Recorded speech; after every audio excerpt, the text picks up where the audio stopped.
नमस्कार दोस्तों, एक और अंक आपके लिए करंट अफेयर्स का 20 प्रश्नों का यह सेट आपके लिए लाया जा रहा है रोज़ाना और यह अनवरत चलता रहेगा। आपकी परीक्षा के लिए बहुत लाभदायक है। हर एक पॉइंट यहाँ पे शामिल किए गए हैं, कुछ स्टैटिक जीके भी इसमें जोड़े गए हैं जो कि आपकी परीक्षा के लिहाज से अच्छे हैं। चलिए आज का पहला प्रश्न शुरू करते हैं। पहला प्रश्न कहता है, भारत के निम्न में से किस प्रदेश में हाल ही में पहली बार बहुत अधिक मात्रा में लिथियम के भंडार मिले हैं। लिथियम जो कि बैटरी में यूज होता है और भी ढेर सारी चीज़ों में इसका प्रयोग किया जाता है लिथियम का। अगर इसकी हम बात करें कि भारत में सर्वाधिक मात्रा में कहाँ पाया जाता है यह लिथियम, ये आपको बताने हैं। बताइए भारत में सर्वाधिक लिथियम कहाँ पाया जाता है, बताइए। इससे पहले इसका आंसर हम बता देते हैं। जम्मू कश्मीर इसका सही जवाब हो जाएगा। जम्मू कश्मीर में ये भंडार मिले हैं लिथियम। रियासी जिला है एक,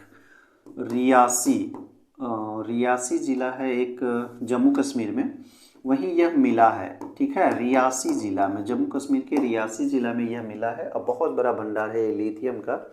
और भारत में सर्वाधिक की अगर बात करें तो यह राजस्थान में माना जाता है। राजस्थान में सर्वाधिक मात्रा में ये लिथियम के भंडार प्राप्त हुए हैं। ठीक है, लिथियम के भंडार प्राप्त हुए हैं सर्वाधिक मात्रा में। और अगर विश्व की बात कर लें तो बोलीविया एक देश है जहां सर्वाधिक मात्रा में लिथियम के भंडार पाए जाते हैं। ठीक है, तो दोनों पॉइंट को आपको याद रखना है। भारत में राजस्थान और सर्वाधिक मात्रा में पूरे देश की अगर बात करें, देश की बात करते हैं, देश में सर्वाधिक तो बोलीविया हो जाएगा इसका आंसर। ठीक है, आगे देखेंगे। नंबर दूसरा, भारत के सर्वोच्च न्यायालय के 73वें स्थापना दिवस के मुख्य अतिथि के तौर पर किस देश के मुख्य न्यायाधीश भारत आए थे। तो यहाँ पे ध्यान देना है, सर्वोच्च न्यायालय की स्थापना की अगर हम लोग चर्चा करें तो ये 28 जनवरी 1950 ईस्वी को यह अस्तित्व में आया था। सर्वोच्च न्यायालय अस्तित्व में आया था। इस लिहाज से स्थापना दिवस जो मनाया जाना चाहिए वो 28 जनवरी को मनाया भी जाता है, लेकिन इस बार का जो स्थापना दिवस था वो 4 फरवरी को मनाया गया था, 73वां स्थापना दिवस, जिसमें से भारत के 34 अभी भारत में सर्वोच्च न्यायालय में कितने न्यायाधीश हैं, 34, यानी कि 33 न्यायाधीश है और एक मुख्य न्यायाधीश है। तो टोटल 34 की संख्या में अभी न्यायाधीश हैं भारत के सर्वोच्च न्यायालय में। मुख्य न्यायाधीश की अगर बात करें तो इसे भी आपको याद रखना है। मुख्य न्यायाधीश कौन है? मुख्य न्यायाधीश अगर हम इनकी बात कर लें तो ये हैं डी वाई चंद्रचूड़ अभी मुख्य न्यायाधीश हैं। सर्वोच्च न्यायालय के मुख्य न्यायाधीश डी वाई चंद्रचूड़ हैं। तो मुख्य न्यायाधीश भारत आए थे यह स्थापना दिवस पर मुख्य अतिथि के रूप में, तो ये थे सिंगापुर के। ठीक है, सुंदरेश मेनन इनका नाम है। क्या नाम है इनका नाम? मुख्य न्यायाधीश हैं सिंगापुर के, मुख्य न्यायाधीश सिंगापुर के हैं। इनका नाम है सुंदरेश मेनन, इसे भी आपको याद रखना है। तो सर्वोच्च न्यायालय का 73वां स्थापना दिवस की अगर हम बात कर लें तो 28 जनवरी 1950 ईस्वी को तो इसकी स्थापना यह अस्तित्व में आया था सर्वोच्च न्यायालय। 28 जनवरी को ही इसका स्थापना दिवस मनाया जाता है, लेकिन इस बार का कुछ खास था। 4 फरवरी को यह स्थापना दिवस मनाया गया था, जिसमें 34 जो न्यायाधीश उपस्थित हुए थे। 33 न्यायाधीश और एक मुख्य न्यायाधीश होते हैं, अभी भारत में है इनकी संख्या। और मुख्य न्यायाधीश जो हैं डी वाई चंद्रचूड़ हैं और मुख्य अतिथि के रूप में सिंगापुर के जो मुख्य न्यायाधीश हैं उनका नाम है सुंदरेश मेनन। ये भारत आए थे मुख्य अतिथि के तौर पे। चलिए अगले प्रश्न पे चलेंगे। प्रयोगशाला में विकसित हीरों पर शोध करने के लिए किस संस्थान को हाल ही में 242 करोड़ रुपए का अनुदान प्रदान किया जाएगा। देखिए 242 करोड़ रुपए का अनुदान ये प्रदान किया जाएगा आईआईटी मद्रास को। ठीक है, आईआईटी मद्रास को ये 5 सालों में 5 सालों में, ठीक है, 5 सालों में ये 242 करोड़ रुपए का अनुदान दिया जाएगा। किस चीज़ के लिए? तो हीरा पर शोध करने के लिए, डायमंड पर शोध करने के लिए। चलिए अगला नंबर सवाल देखेंगे। निम्न में से किस देश ने भीषण ऊर्जा संकट के बीच राष्ट्रीय आपदा घोषित कर दी है। भीषण ऊर्जा संकट, खास करके बिजली में वहाँ कमी हुई है, वहाँ कमी हुई है, आपदा हुआ है, इसे राष्ट्रीय आपदा घोषित कर दिया गया है। ये दक्षिण अफ्रीका के जो वहाँ के राष्ट्रपति हैं फार्मोशा नाम है वहाँ के राष्ट्रपति का, सिरिल फार्मोशा है, माफ़ कीजिएगा, इनका नाम है सिरिल फार्मोशा, ठीक है। सिरिल फार्मोशा ये दक्षिण अफ्रीका के राष्ट्रपति हैं, दक्षिण अफ्रीका के राष्ट्रपति सिरिल फार्मोशा, दक्षिण अफ्रीका के राष्ट्रपति सिरिल फार्मोशा हैं, जिन्होंने क्या किया है, राष्ट्रीय आपदा घोषित कर दिया है, क्योंकि वहाँ बिजली संकट हुआ है, भीषण ऊर्जा संकट हुआ है, जिसके कारण वहाँ पे क्या किया गया है, राष्ट्रीय आपदा घोषित किया गया है दक्षिण अफ्रीका के जो राष्ट्रपति हैं सिरिल फार्मोशा, उन्हीं के द्वारा, ठीक है। तो ये सारी चीज़ें को नोट करते जाएंगे तो आपको एक बार याद करने की ज़रूरत नहीं होगी, उस समय सिर्फ आप देख लेंगे, क्योंकि एक एक चीज़ जो यहाँ पे बताया जा रहा है आपको बहुत अच्छे होंगे। आपके नोट अगर तैयार हो जाएंगे तो किसी भी परीक्षा के लिहाज से आप नंबर 1 कहलाएंगे, और उस समय प्रैक्टिस नहीं करके सिर्फ आप रिवीजन करेंगे तो आपको बहुत फ़ायदे होंगे, ठीक है। चलिए 5वां नंबर देखेंगे, कौन सा भारतीय शहर पहली बार फार्मूला ई वर्ल्ड चैंपियनशिप रेस की मेज़बानी कर रहा है। ये क्वेश्चन शायद ये रिपीट हो रहा है, हैदराबाद ये कर रहा है, इसका आयोजन कर रहा है, मेज़बानी कर रहा है, भारत में पहली बार हो रहा है। चलिए इसमें कुछ फैक्ट्स जोड़ते हैं। फार्मूला ई वर्ल्ड चैंपियनशिप की अगर हम शुरुआत कर लें, शुरुआत कब हुआ था, तो ये हुआ था 2014 ईस्वी से। 2014 ईस्वी में इसकी शुरुआत की गई थी चीन के बीजिंग शहर से, चीन के बीजिंग शहर जो कि कहाँ है, चीन में है, इसे भी आपको ध्यान में रखने हैं। तो शुरुआत 2014 में हुआ था ये फार्मूला ई वर्ल्ड चैंपियनशिप रेस, और 2014 में बीजिंग शहर में हुआ था, चीन में। और इस बार 2023 की अगर बात करें तो पहली बार फार्मूला ई वर्ल्ड चैंपियनशिप रेस की मेज़बानी भारत कर रहा है, भारत के हैदराबाद शहर में, ठीक है। तो ये आपके लिए इम्पोर्टेंट है। चलिए आगे देखेंगे, हाल ही में निम्न में से किस संस्था ने G20 साइबर सुरक्षा अभ्यास और ड्रिल का आयोजन किया। साइबर सुरक्षा अभ्यास और ड्रिल का आयोजन किया है, किस संस्था ने ये, तो इसका सही जवाब हो जाएगा CERT इन संस्था है जो कि G20 साइबर सुरक्षा अभ्यास और ड्रिल का आयोजन किया। इसे अगर हम बात करें तो इसका मतलब होता है भारतीय कंप्यूटर आपातकालीन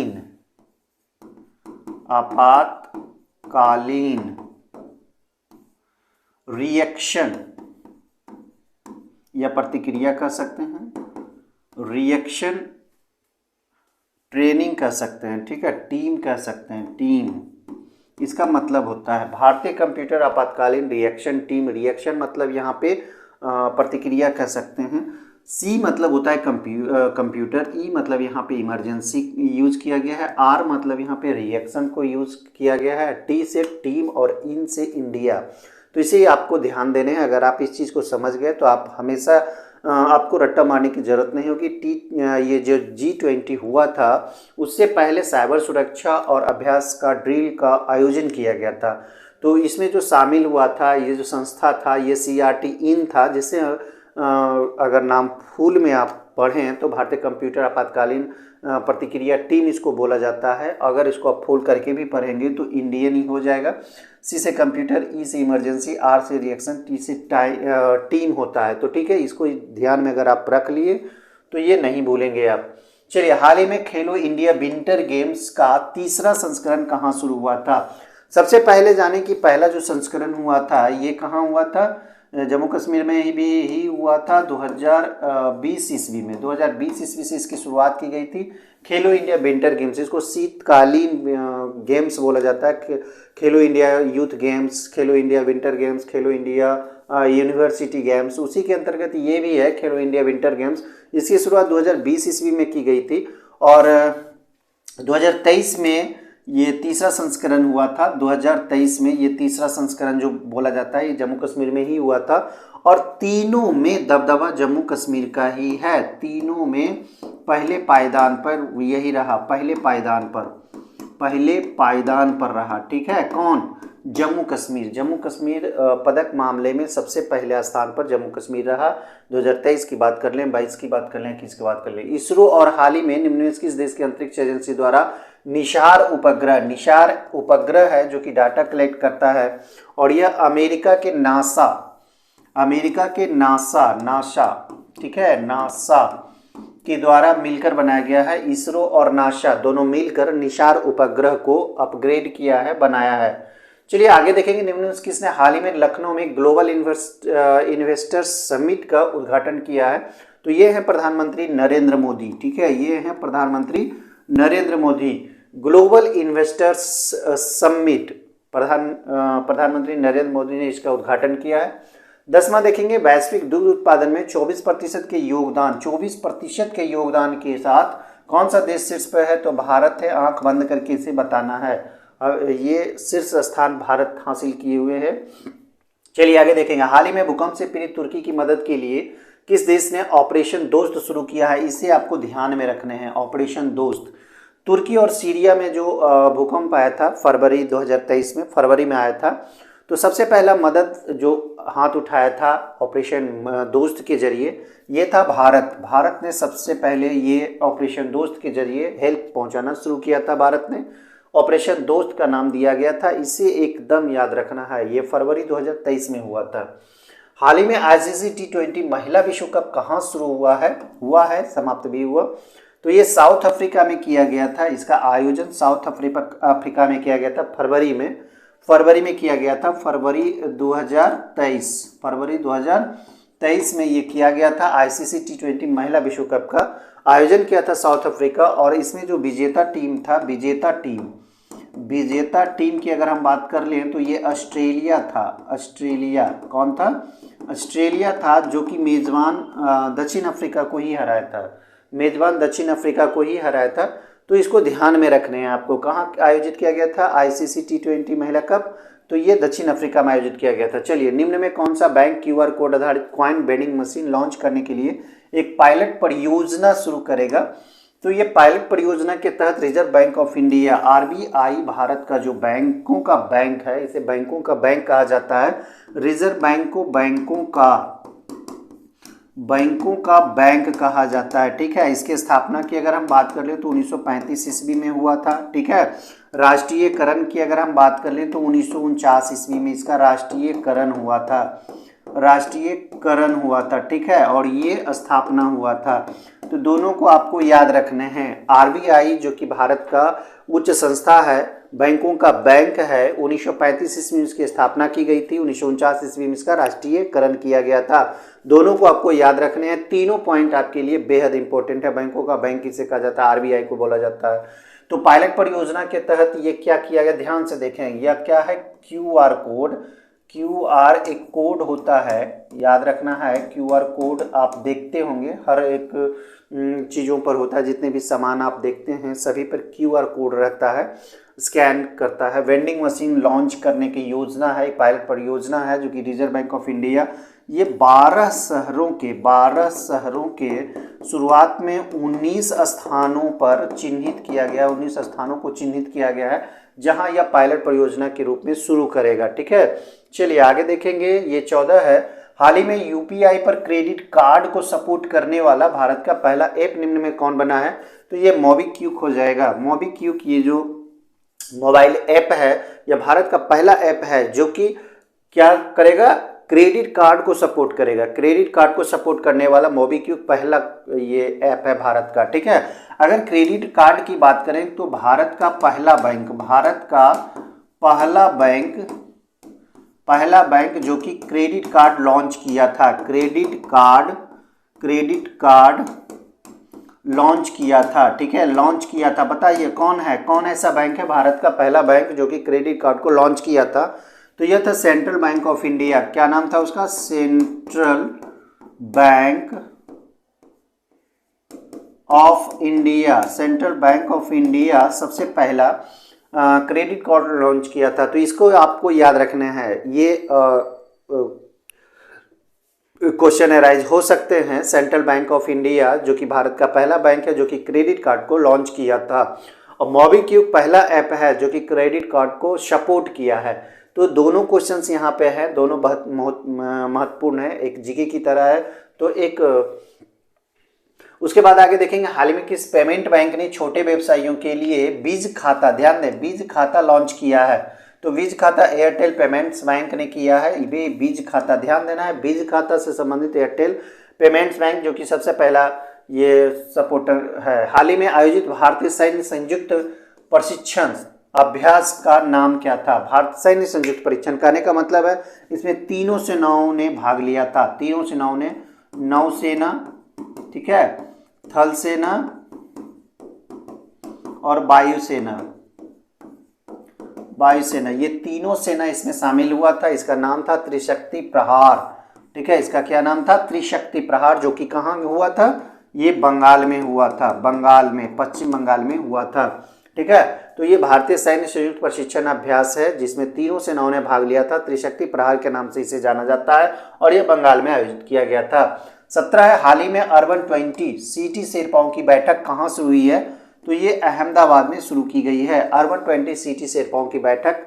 इसमें अमिताभ कांत जो हैं, अमिताभ कांत इसके अध्यक्ष हैं भारत के। हाल ही में किस राज्य के मुख्यमंत्री ने 108 नम्मा क्लिनिक लॉन्च किया है? 108 नम्मा क्लिनिक लॉन्च किया है।